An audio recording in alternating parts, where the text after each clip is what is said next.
You're watching The Experience, Comic Culture and Sales, streaming live daily to Facebook, YouTube, Twitch, and Twitter.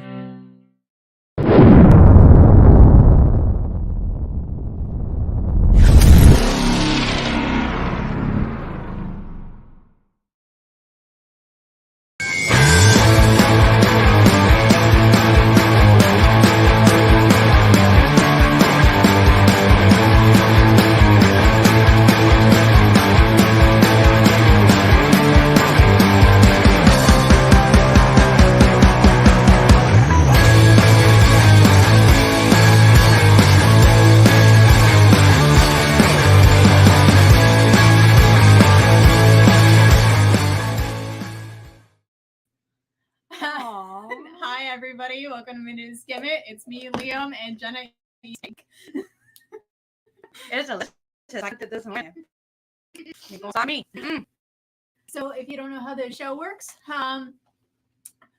so once a week, every Tuesday, we get in new books, and we read them. We give you spoiler-free reviews and give you our opinions on whether or not you should pick it up this week. And forewarning, there have been a ton of delays. There's been a ton of shipping issues. So please do not yell at your LCS. We really have no control over that. And we're trying our best. We are doing our best with what we can get. I don't have enough steak to share with everybody. I'm sorry. I have enough for me. Jenna. Hey, cool gamer. There was a massive Marvel release, and we got most of our Marvel. But because of the shipping issues, there was like 20 titles released with Marvel, and with all the shipping issues, your LCS might not get them all in. If they do get them all in, congratulations. If anything, they might be getting in next week. But like I said, again, please don't yell at us. We're doing our best. Do you want to start it off while you're eating? You can't start it off because you're eating steak. Okay, so then what we got? Welcome, everyone. Don't forget to hit those likes, comments, and subscribings. If you want to keep seeing our face, or mostly my face, because I am the consistent. I don't know. I am on the shows Monday and 2 shows on Thursday, so you get to see a lot of me. Anyways, Batman and ScoobyDoo Mysteries. So it's apparently what's an original series. It's meant for the kiddos, and I don't really read much for the kiddos, which I should, because I have a 5-year-old nephew. And a 8-month-old, 9-month-old, I don't know anymore. It is time to read the kid books. Baby hidden. Yeah. This one, so I'm not up to date with current ScoobyDoo. So there's like stuff referenced in here that I don't really know. Thank you. This is actually my usual haircut. So there's stuff referenced to the show that I don't know because I haven't been watching the new ScoobyDoo stuff, unfortunately. And they do make some references back to the original series. First ScoobyDoo comic that's like a crossover. It was good. I recommend it. The storyline is generic Scooby-Doo's for a storyline with like some DC thrown in there for fun. So if you got kiddos at home, and you're wanting to branch out their horizons from like the normal Sonics, pick this up. It'll be perfect for the kiddos of all ages. Dope. All right. It is spooky season, as you can tell from our light that just tried to quit on us. No, you don't. What? You didn't see that? No. Okay. Yeah, that light right there just like went black for a minute, but we good. But I'm actually super excited that we got Hack/Hot Shorts. So this actually consisted of 3 shorts. And what's funny about it is the first one... Oh, God, I always have notes. So the first one is actually about Elvis Presley and Johnny Cash. They made a deal. They make a deal with the devil. It wasn't the devil, it was a devil. But I mean that kind of happens in this universe. The second one, let's just call this the Go Ahead and De-Blood Me storyline, because that was my favorite line of it, where it's like our the main 2, Cassie and her ghoul. Her best friend Ghoul, they get to a rundown place and she's just like, de-blood me, because they just got done, completely taking out a slasher. And then the third one was so they usually put a crossover storyline in the like the deluxe editions and stuff. So I'm guessing that's what this was supposed to be. where we had, oh gosh, Vampirella, Purgatory, Cassie, Draculina, and it was like 5 or 6 people. And I was really surprised to see so many Dynamite people in it, but it was really cool to see. And you guys all know how much I love Hack Slash and that art style, and getting to see them just take out Mary Shelley, who was also half octopus. It was Mary Shelley, half octopus. You meet her in the first place. She's like, oh, I'm Mary Shelley. Octopus. That's the most ridiculous thing I've ever heard. Half octopus, half Mary Shelley. And everybody from Dynamite showing up to take her out with Cassie. It's great. I was to say, says hi to the people. Hello to the people. Okay, you do another one. I eat another piece of steak. That's how the show is going to go today. Star Wars: The High Republic #1. So there's been a High Republic series going on. And when I heard that there was a #1, I was very confused. Because this is still with Marvel. If you didn't know, recently Star Wars got re-picked up with Dark Horse. If you didn't know, they were originally with Dark Horse in the first place. And then Marvel took them, and then it's been a whole back and forth because of Disney. Because I don't know much about the Star Wars universe. I didn't really grow up with that. My dad's a Trekkie, so he gave me minor knowledge on Trekkie stuff. And if you've been following the High Republic series, pick it up. Like following the Star Wars series in general, pick it up, because I feel like y'all will understand what's going on more than I will. Because there is in-depth side lore that's not even in the movies. And I was confused because I don't know. But like I said, if you're following the Star Wars series, you'll enjoy it. With this too, along with the shortages of stuff, we haven't been able to get a ton of them in. So if you're missing your Star Wars from your pull box, please don't yell at us, or please don't yell at other people. It's not us. We can't do anything. Marvel's been Marvel. So we've been having massive shortages from Marvel too. And it's not just us, it's across the board. But like I said, it's great if you like Star Wars, if you know anything about it, but I was confused. I didn't know what was going on. I have another Star Wars one on the board. I do really like how they're really deepening the lore of all Star Wars, because the books take you back to ancient times. Yeah. And now the comics are getting to show you this stuff too. So I'm actually going to go ahead and get this one out on the board. Me and this book have beef. Now, I am an okay Punisher fan. I may not be the biggest Punisher fan, but I am a Punisher fan. But in this one, it's just, I did have issues being able to read any of it, because the way they did their bubbles, so they made small bubbles, but then they packed out the bubbles. Mm-hmm. Like I showed Liam, and even Liam was yeah. So this might be one. It seemed like a good storyline. At one point, there was the people that he's after tried to send a little kid after him. And then the little kid's sitting there shaking, trying to shoot him. And he's like, you don't have to do this. And he takes the gun and he shoots the kid back. And then he's like, waka, to the next person. And I guess that's maybe not the best way to describe it. But I mean, Punisher, he goes, waka, to the next person. And yeah. And also, I don't think it was their best bet to put blue writing on blue bubbles. So while the art was fun. The art was really good. And the parts of the story that I could read seemed very interesting.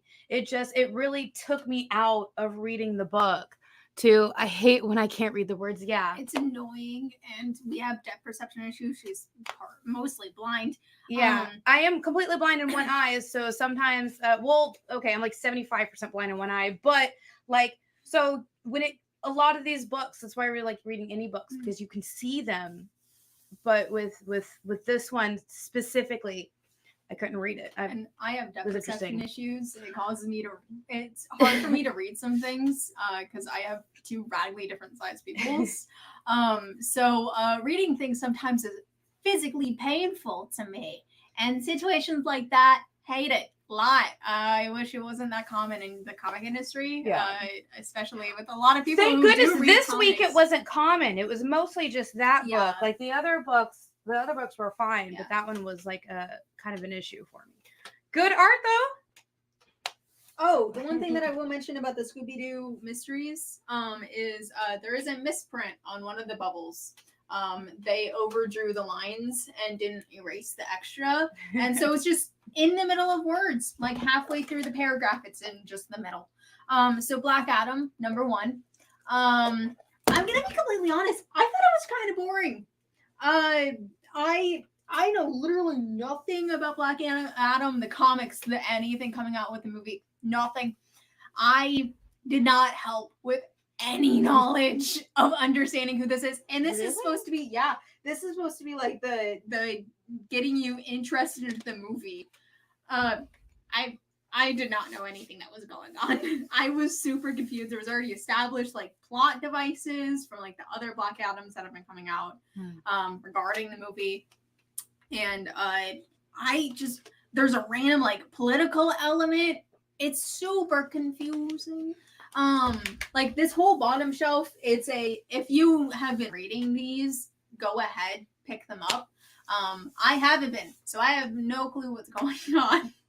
I mean, the art in it is cool, but the story, I'm confused. That's all I'm gonna say on that. So, aw, yeah, makes me a little sad. All right, so I want you guys to look at this. Everybody knows. So this is a second volume to Chicken Devil, but look at the S. The S. That's all you gotta say. That's all I've got to say about it. Because to be honest, I actually missed that S to begin with. So I had read the first series of it. I was like, oh, Chicken Devil's coming back. And I was like, wait a minute. That's not him. And then the original guy does show up. And then some of the things that he did while he was doing those things in the first series come back to haunt him. And what really upset me about this book was somebody turned down free sushi. How dare they? I know. I felt personally attacked in that moment. I would be too. But what I loved about this book was the hot chicken recipe. Yes. And it also came with the sauce. And it was like a very basic recipe, but it was a very good recipe that's in the back of it. So it's 2 pages. And the first page is all recipe. And the second page is like how to do it step by step. And it's like very well written. And I was like, this book is well written. And this recipe is well written. I can't wait for more. Because Aftershock hits every single time for me. I literally own every single one of their books in one way, shape, or form. Because I love all their stuff. She's not kidding. I've seen her library. We're friends outside of work. And I've seen her library. It's a lot of Aftershock. And also going along with Aftershock, a lot of their series lately have been putting out recipes at the end of their issues. And good recipes. Really like, good recipes. Really good recipes. Potions Inc. is one of theirs. They have drink recipe, non-alcoholic drink recipes at the end. And I can't drink half of them because they have pineapple juice in it. And I'm definitely allergic to it. I wonder if it's still be good without the pineapple juice, though. Yeah, I feel like it would be good. With a good alternative. If you guys know a good alternative to pineapple juice, let us know. Lava? Lava. Oh my god! It's like lava. Goodness gracious. I occasionally have a happening death here? wish. It's fine. So yeah. Lava. Lava. Name of this episode: Lava. Oh my gosh, Far Cry. Esperanza's Tears. So if you don't know anything about Far Cry, this is actually a pretty decent introduction to the Far Cry series. Not fantastic. I mean, play the games. But if you don't know anything about Far Cry, every single storyline is all in the same universe, all on the same Earth. The last Far Cry happened within like part of our Montana. And this takes place in Santa Costa, which is an actual like area in Far Cry. You just can't reach it in any of the games that I'm aware of. Montana isn't. Montana's Montana. We shouldn't go to Montana in general. Well, no offense to anybody who lives in Montana. I'm so sorry. We live in South Texas. Yeah. So, but I felt like it was a fantastic tie-in to the Far Cry series, and I have a base knowledge of Far Cry. Like, I know generally what happens in other games, and with that general knowledge, I thought it was pretty good. They make a little bit of references to Far Cry 3, which takes place on Rook's Island, which is like a tropical island, and they make subtle references back to it. And subtle references back to Far Cry 4 too. Like it's pretty decent, and I thought it was a fantastic Far Cry tie-in. So if you're a fan of Far Cry, pick it up, and even if you're not, the storyline is actually pretty good.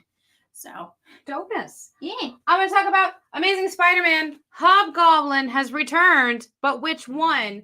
And in the very first 2 pages of this book, Hobgoblin shows up, and what did we decide it was? It's not okay. So he doesn't kidnap a child, but you think he kidnaps the nannying child with extra steps. Yeah, he's an extra steps of nanny, but like in a bad way.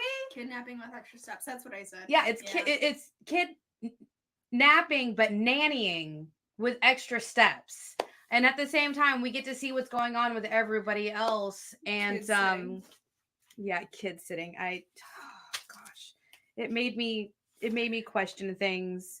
It did make me question things. Look, I even wrote that. I was like, I have questions. It left me with a lot of questions. But if you're looking to get into Amazing Spider-Man, number 11 is kind of like a good spot to pick up. The things that were happening outside of what the extra nannying with extra stepping. Oh, gosh. You know, they do kind of explain what's going on with all the other characters. Let's see what it is. We're having a warm fall. We're having a warm fall always. So let me tell you the degrees of what happens when you're on like the north side of Houston, which we are. We have preheating oven, heated oven, broiling oven just turned off but still hot, freezing for a week, back to preheating oven. That's what we have. And then sometimes we have a slow cooker. I think that's where we're at right now. Yeah, it's cool at first and then gradually gets warmer, then stops. I think where we're at right now is probably the slow cooker plus humidity with no rain. It's like 90% humidity, but we're not getting any rain. Gross. Southern Texas is gross. It's so gross. I'm not from Texas, to give context. I moved here from Tennessee, and I'm not used to that humidity of like. I hate it. I'm pretty sure like 2 weeks ago, the car said it was 109 before humidity. Yeah, it was 110 most of the summer. It was disgusting. Before humidity. Yeah. And our humidity literally raises it like 15, 20 degrees.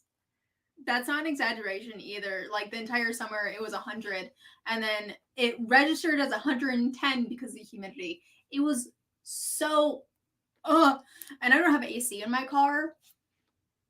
So, it was gross. Anyways, Hitomi. And now you know about the weather here. Anyways, Hitomi number 1. So generally what I'm aware of is that there was another Hitomi series that came out a couple years ago. Not related to it from what I generally understand. And this is so good. So good. I loved it. So I have not finished Demon Slayer. I still need to watch it. And the general like beginning of it gave me Demon Slayer vibes. I love Demon Slayer. You don't know Demon Slayer? I love Demon Slayer. I went and saw it in theaters. That's how much I love it. Nerd. Anyways. Yes. Oh. Yeah, it was gross. So gross. And it was so nice. And like this little girl is looking for a samurai who like murdered her whole family, and she's trying to understand why. It's not heartwarming, but it's like in a way it is heartwarming because she's trying to figure out why her parents were murdered in the first place. There's a kind of nice weird twist that happens at the end. But she does have her first kiss. Aww. It's understood, but the boy dips in the middle of the night. Just dips. Hashtag rude. It's adorable though. It's adorable in its own disturbed way. And I enjoyed it. And knowing a little bit about like that kind of like trope line. What is this? Okay, you're saying hi. But I thought it was decent. I thought it was good. I recommend picking it up if you enjoy like the samurai kind of like old, because it takes place in the 1890s. So I thought it was decent. I recommend it. I'm going to tell you about a book that made me only slightly mad. Slightly. So this is a #1 for Batman Incorporated, right? So I picked it up. I was like, cool. I kind of know the base storyline of what's going on with some of these other characters because we met most of these characters in the recent Batman series, right? So this is a #1 of Batman Incorporated. This picked up in the middle of a storyline. Yeah, it picked up right in the middle of something that was already happening where it was like a bunch of retired superheroes or anti-heroes, I guess you would call them, are just being like slaughtered. People wonder why I don't like Batman. Well, that's not Batman's fault. Batman's not even in there. Batman's not even in it, which is totally understandable. So Batman Incorporated, what it is it's a bunch of heroes that are like, you know, the Robins, they went on to be other things, and other people who have trained with Batman have went on to other things. And Batman has, I think he was murked or something. Like he was just like taken out. So they all banded together to take care of the things that he used to take care of. He does go to jail at some point. I think that's where he is. I can't remember. But like it picks up in the middle of a storyline, and you're just like I have a question mark on it. Yeah, there it is. A question mark. That's all I put next to it was question mark. Because it's somebody just taking out old heroes and old anti-heroes. And apparently it's already been happening. They've already been investigating it. And I wish, since it was a #1, I figured that we would have, you know, learned about it. Going on. But I mean, the art was beautiful. Getting to see everybody and their characters was super cool. Yeah. And also in the back of it, there's a preview for the new Batman and the Joker, the Deadly Duo. Ooh. So Batman has to team up with the Joker, and Harley is there, and it's like a good like 4 or 5 pages like preview of this new storyline, and I liked that. I liked the preview. That is book. Honestly, that's like an unfortunate bonus. For those who just joined the Minute to Skim It, where Liam and Jenna give quick reviews of books. Yes, quick. All right, your turn. I already did told me. I think it's Phalanx.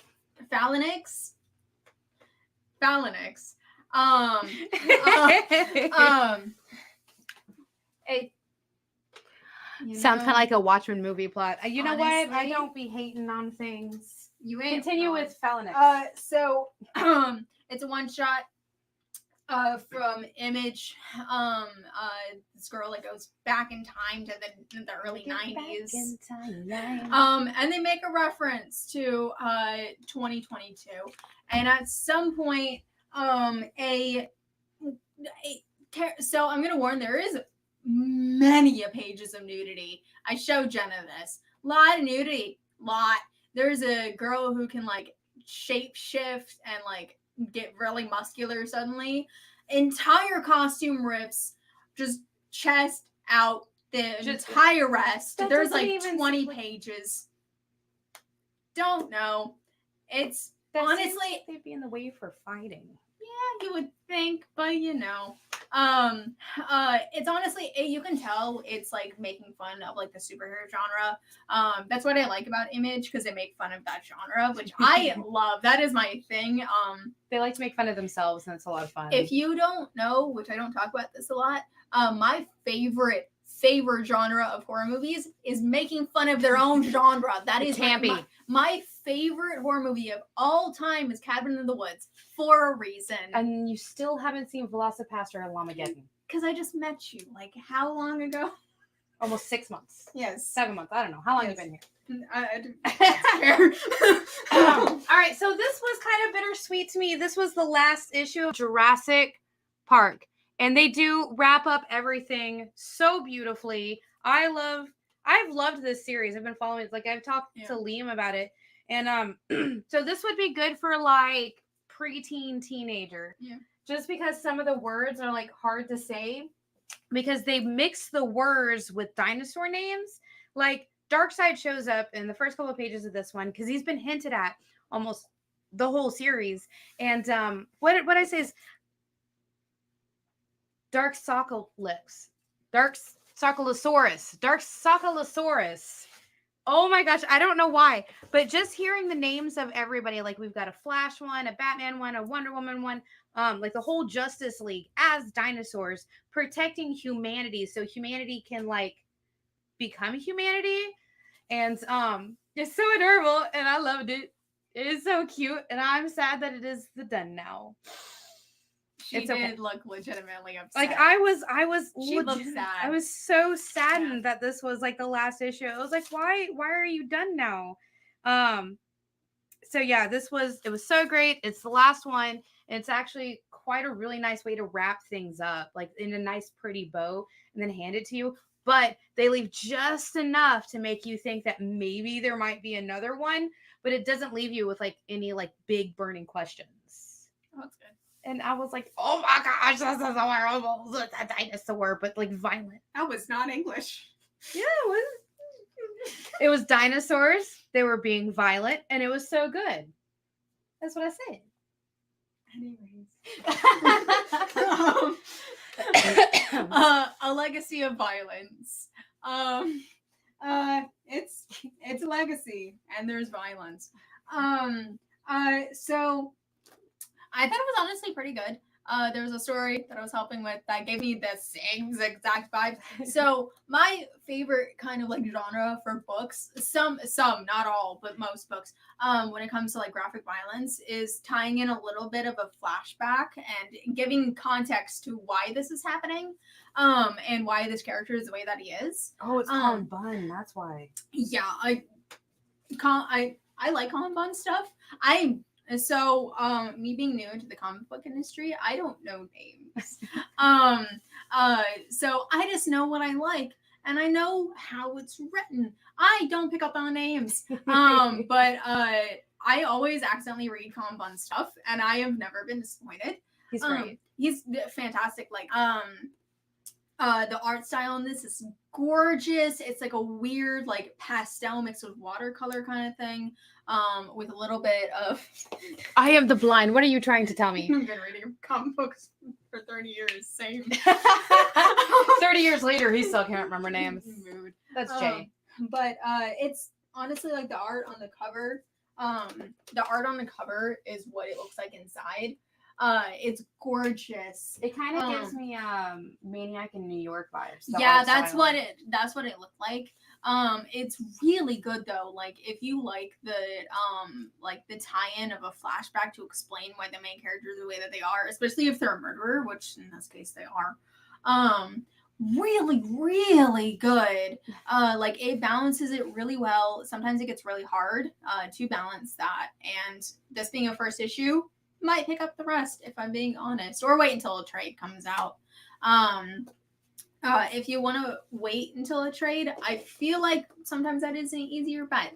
So okay, so this book, she had beef. I got beef with this book. She got a whole cattle farm. I do. This is Godzilla. This is Godzilla, Monsters and Protectors, All Hail the King. So it opens up with 8-bit Godzilla. 2 kids, somebody throws their trash on the ground, and 8-bit Godzilla goes doink, doink, doink, ha, and just like blows fire on it. And apparently Godzilla is never featured. We see him later in the book and then this kid who's just like, how else am I supposed to get likes and views as a streamer? Because even his friends were like, oh my God, you should delete this. Yes. It was a book that I read today. Do you want to mention the Mothra thing? Nope. I'm going to. Mothra has boobs. If you didn't know, Mothra is actually a girl. But it's we're gonna ignore it because Mothman has a butt in Point Pleasant, West Virginia. They're giant kaiju. Mothman has a butt, so I give it exceptions. Anyways, the art style is very reminiscent. That word of like Adventure Time comics. Ooh. Yeah, so that was kind of cool to see. But like I said, like the first page was like an 8-bit like little video that this guy had made trying to get likes and views so that way he can maintain being an influencer. Anyways. And then he has dreams about Godzilla. So that's why he animated Godzilla to spit fire at trash. It's meant for the kiddos. Yeah. A lot of so I'm going to mention this right now. A lot of the Godzilla comics are absolutely aimed at elementary age. But even being aimed at elementary age, it still felt like... The thing is, with the stuff that's aimed at elementary, it doesn't have to make sense because they're just interested in the characters. That's the problem. Nothing wrong with that. Yeah, nothing wrong with that. It's just the way that this one was written didn't seem like they really... Sometimes you can tell that certain comics are definitely aimed at kids, and adult readers are going to be very confused and or just turned off by it. Yeah. Because of how hard it is aimed at like that certain demographic. A lot of the Godzilla comics are aimed at if you get this for your kiddo and they are under the age of like 10 or 11, you'll have to read it with them because they use some bigger words. Yeah. So like older elementary is good. I wasn't exactly sure which side they were aiming for because like the beginning of it felt like they were aiming for the kids, but then the middle of it felt like they were aiming for adults. It's probably aimed at middle school age. So maybe. Yeah, I mean, that's that book. Yeah. Anyways, the approach. So radically different than Godzilla. So there was a show that came out a couple years ago where like this plane is like stuck and they go like 10 years into the future. It's this. That's it. It's a good book. It's a good concept. I feel like it needs to be used more in a more unique format. Is it like the 4400? What? Are you talking about Lost? No. I don't know. I think we're talking about different shows. I know it came out a couple years ago. It was like Manifest. Yes. Manifest. That's what it's like. I never watched it. I only saw the trailers. And yes. I did watch it. Yeah, it was good. Yeah. Like that trope needs to be used more, just in a correct format. Is the comic the correct format? Yeah, for the most part. Yay. I can't remember if it's this one or if it was this one. One of these has the most grotesque character on the I think it is this one. It has a I showed you the picture. It is the approach because I really like that. Yes. Yes. Oh, I showed Jenna the last I was sitting here just like it is. Yeah. If you've seen The Thing, it's that. Yep. It's that vibe. Yep. It's very much like Cronenberg. It's very Cronenberg. It's Cronenberg, yes. Yeah. Okay. It's disgustingly amazing though. Speaking of disgustingly amazing creatures. Tie-ins. Yes. Batman Urban Legend. So this had, I think, 3 storylines in it. Hold on. Hold please. I have 4 storylines. It did have 4. So the first one is set in the 1600s, and you get to see Man-Bat, which is on the cover. Man-Bat made me offended looking at it. I quote, it looks like something that would haunt my nightmares. Yeah. Yeah. Oh my gosh. That is the worst way I've ever seen Man-Bat be. Like, it made me this right here is like the G-rated version rather than the one that they put in the book. So the book is offensive to but look at. In a way that you just couldn't stop. And then the second storyline is so this one is also has a printing error. So the list of ones that's supposed to be Pennyworth was a file 2. Yeah. The story that's actually in there is Pennyworth file 3. And the only thing I'm going to say about it is baby octopies with knives. She gave me no other context besides. I'm not going to give any other context except for it's a Pennyworth storyline with baby octopi with knives. That's it. The third storyline was about Talia and Bruce arguing about something that happened to Damien. And it's literally like 2 divorced parents having a fight. That's exactly like a regular, a regular fight that you would have. Like, you can't, he would be happier with me. Oh, no, he'd be happier with me. Except for the way Batman and Talia do it is with fists and kicks. And then Talia says something in Nightwing that makes me just want to, like, fight her. And then even Bruce was like, that was too far. And then the last storyline was called Murder Club. And it actually had the Penguin played by Danny DeVito in it. What? It was the Danny DeVito Penguin was in it. Yes. And I'm not going to tell you anything else about that story except for that. It's just Danny DeVito. Like the Can't say name anything else. of the storyline is Murder Club. Yeah, you can't say anything else. It's Danny DeVito. It's Danny It's my DeVito Penguin. man. That's it. That's all. That's like there's 4 Trash stories. man. See, that's why I write notes. So, Star Wars Visions. So, this is an exception to Star Wars because this is actually based off an anime that's on Disney Plus that my roommate has shown me in Japanese only, and I refuse to listen to it in English because it just ruins it. So if you don't know anything about Star Wars Visions, essentially it is an anime that Star Wars created, Lucasfilms, along with obviously Disney, the big capitalist rat. As they do. It's a whole side plot from the whole storyline of all the Star Wars. It takes place in Japan, or our version, or their version of Japan. Samurai, this essentially is like the beginning plot of the first episode. Disney has entered the chat, and they better because I got words. I'm not going to say anything about Disney. Great Disney. I go to your parks. Things. I enjoy your movies. I don't care. Please don't take us away. Like, please don't take us down. Anyways, I watch your television. I've been watching She-Hulk. I watch all of your movies and shows. I grew up watching Mulan. It's fine. Anyways, it is really, really good. Honestly, if you haven't been watching this Vision show, please read this and also watch that show. It is beautiful. It is done in their Japan offices. Like it's an anime. Every single one has a different art style, a different storyline. One of them in the show focuses on a band that's about to get murdered. It's good. Is that the show or the book? This is the comic is like the first segment to the first episode. So knowing how they're doing the Mando storyline with the comics, they're definitely going to be tying in every single episode, which there's only like 8 episodes. Rude. But pick it up if you enjoy the Vision series because it's beautifully done. It's all black and white with a little bit of color. It's beautiful, top tier, just art. It's gorgeous. The show is beautiful too. Okay, so you know what I just realized? This was part of the Pride series. So this is the big one. This is DC. The VHS version. Yeah. Actually, yeah. But like now one of the stories inside of it makes sense. Because it was pretty much a date. This book right here, DC Terrors Through Time, had how many stories? I say 8 stories.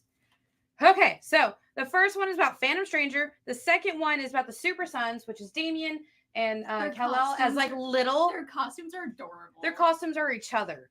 Like they dress like Damien dressed up as Superboy, Superboy dressed up as Robin, and they're going through all of the Justice League's house, like different homes, looking for candy, and none of them are there. And quite frankly, the two of them get sick and tired of nobody being there to give them candy. So they go and take out the baddies that the Justice League is in the middle of like fighting. Yeah. And they're like, now do we get candy? And it's like, oh my goodness gracious. Cue a certain somebody who we all know will always have candy.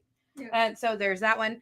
The third storyline was the Sirens. This is considered the first time that it was like the Gotham City Sirens got together. Catwoman, Poison Ivy, Harley Quinn. They accidentally defeat a god. That's not a spoiler. That's like not even half of the story. The next storyline was about Swamp Thing being himself. Being a dude. He's just being himself. The 1944 Justice League, but it was Dr. Midnight, Black Cat, Flash, and Hawkman. The next one was a Green Lantern storyline that looked like it was set up for a whole series. And then the next one after that was I couldn't figure it out for the life of me. It's set in the like 500 years ago.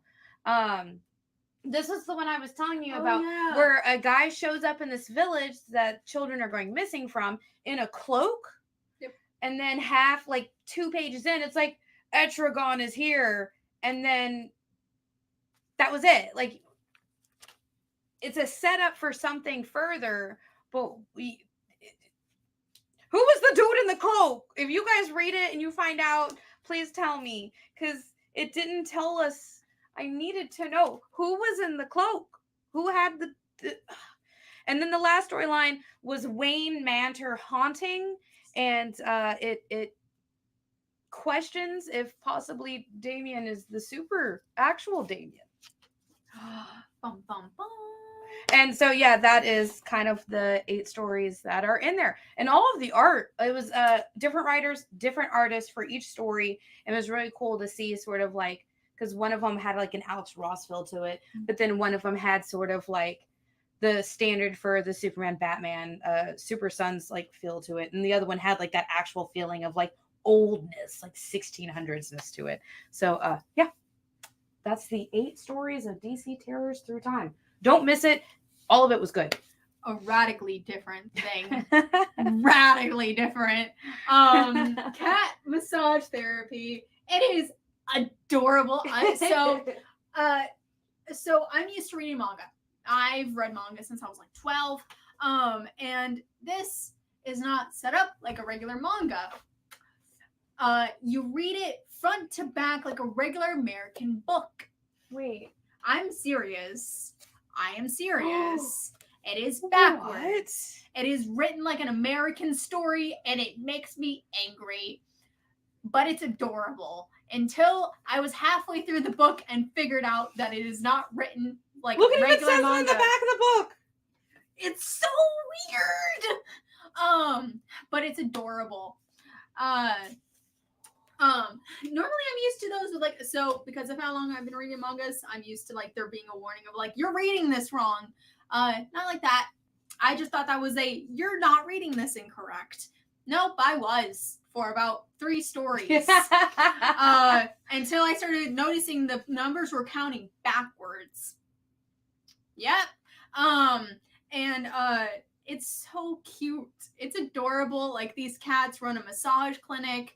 And this dude quits his job to work for this massage clinic, and the cats give like massages to the dogs. It's so cute. There's like a dog like massage therapy like a competitor right across the street, and the cats are like, we're better than you, and we're gonna prove it. I bet they have soft paws. There's a story in it where the cats are eating chewer treats, which are like little liquid snack treats.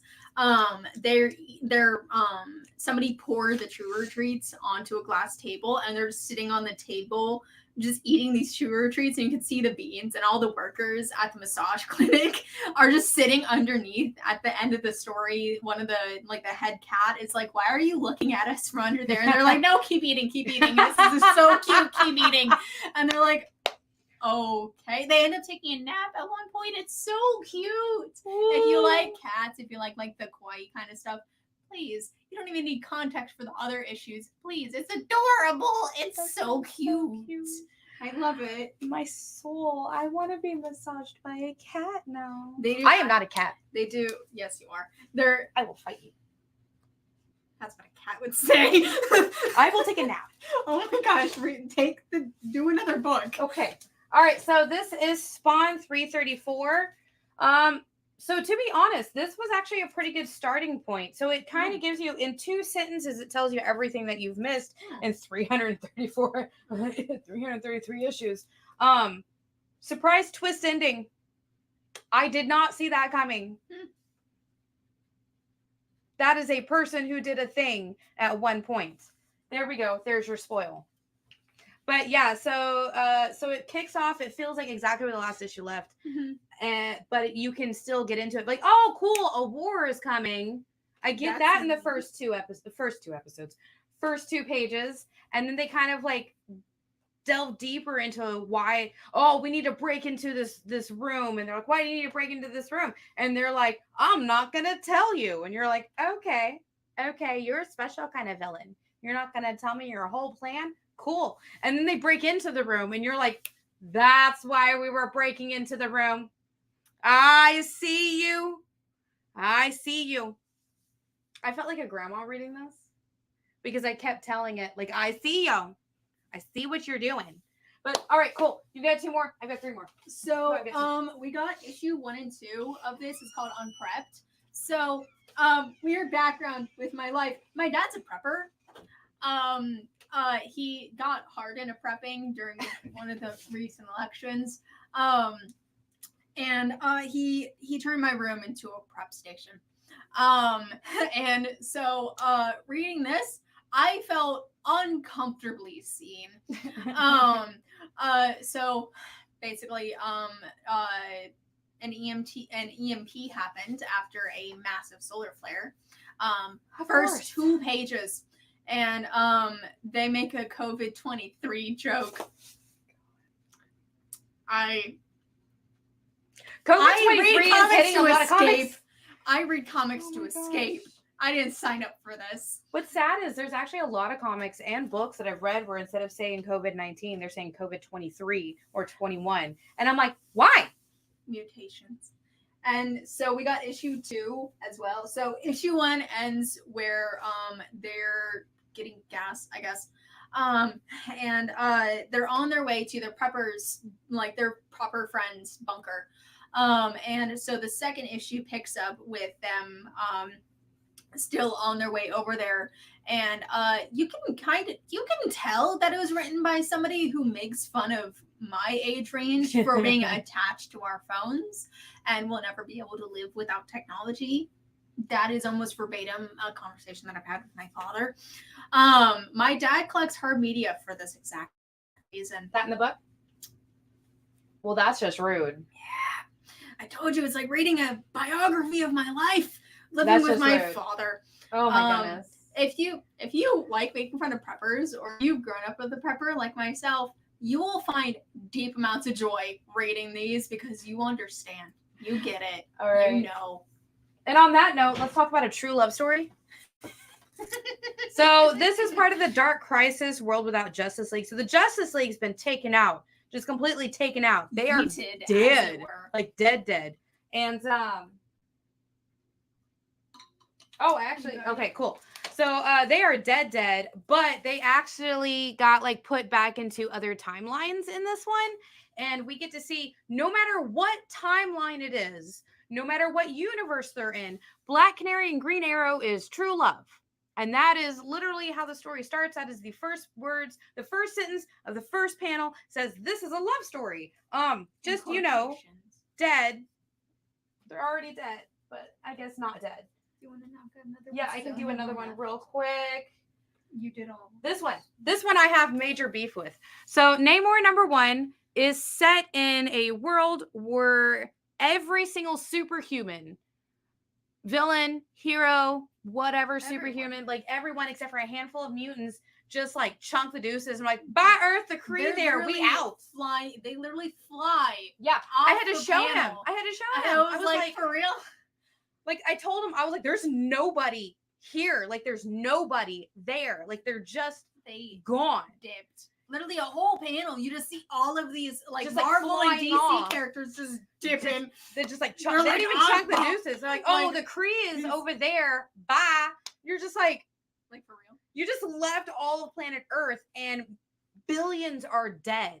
Billions are dead. All of New York City, like all the way up to like the you know, the stereotypical like fist of New York City's Statue of Liberty is hanging out. And that's it. That's all you see of the United States. Yeah. You don't see any other country. Like, it's just Namor is like doing a trade thing with somebody above, and then he goes back to Atlantis and twist ending. Twist ending. Okay, cool. I got one more. You got one more. Like so. Scotch. Where'd they go? Scotch McTierman's Halloween party #1. And it was so funny. It was hilarious. It's I cannot even tell you what the storyline is because of how all over the place it is. At some point, it's all parodies of like different horror movies and like different like Halloween movies that you watch, like tons of parodies. At some point, E.T. gets really, really, really high, and Bones, the parody of the E.T. family's mom. He told me this, and I completely blanked out for 5 minutes. I was sitting there just like, if you like chaos, please, for everything that is unholy in the world, pick up this book. Yes. The very first page, like literally the title page before you even start into the story, has cannabis leaves on the cover. Oh my goodness. But like I said, there's no linear storyline. It's everywhere. It's everything. Well, I mean, knock off ET, stoned, boning people. Yeah, she gets a rash. Alien STI. Got it. Cool. Yep. Main character blows up ET. Well, that is a thing we all know now. So my last book is from AWA. This is Year Zero, Volume 0. So if you guys have read the first 2 volumes, definitely pick this up. This is like a prequel to Ground Zero. Yeah. You get to see kind of what's going on. Like it's 4 storylines about right as it's just before happening. Hi there, welcome. So it's set for just before everything goes down in like the first set of books. Oh, actually, before anything. Like this is literally Ground like Zero. before everything has happened, because this family comes in. It's like, we think something's wrong with Granny. And the nurse is like, I've seen everything. What's up? And they hand her a foot. Yeah. And they were like, she was like, oh my gosh, why'd she cut off her foot?